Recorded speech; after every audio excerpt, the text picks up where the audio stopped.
Everyone, welcome back to my another new video.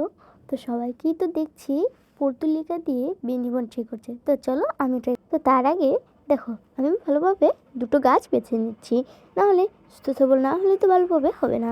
আর তারপরেই দেখো দুটো কালারে দুটো টপ থেকে বেছে নিলাম, একটা পিঙ্ক একটা হোয়াইট। আর তারপরে দেখো গাছের যত আগাছা ছিল সবগুলো কিন্তু আমি ফেলে দিচ্ছিলাম। গাছে বেশি যত্ন করা হয় না বলে এগুলোকে খেয়াল করা হয় না।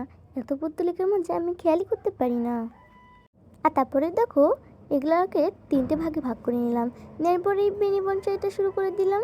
দেখছো তো এরকমভাবে বেনি হচ্ছিল, ভালোভাবে হচ্ছিল না কারণ এগুলো একটু বেশি চিকন চিকন ছিল। তারপরে দেখো লাস্টে মাথায় একটা দড়ি বেঁধে দিচ্ছিলাম, না এগুলো এগুলো কিন্তু ছাড়াবে না। আর তারপরে দেখো এটারও শুরু করে দিলাম। আর এটার বেনিটা আমার মনে হয় একটু বেশি সুন্দর হচ্ছিল, যাতে দেখতেও সুন্দর লাগবে সেই জন্য আমি ভালোভাবে করছিলাম।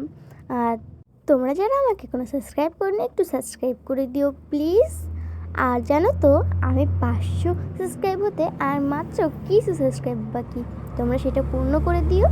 কথা বলতে বলতে দেখেছো তো আমার বেনি বনসাইগুলো তৈরি করা হয়ে গেছে। তেমনটা ভালো হয়নি যেটা আমি চেয়েছিলাম। আর তোমরা আমাকে বলে যেহেতু তোমাদের কাঁধে কাঁধে বাসায় টাইম ফুলের গাছ আছে, আর তোমরা কারা এইটা ট্রাই করেছো। তো আজকের মতো বাই।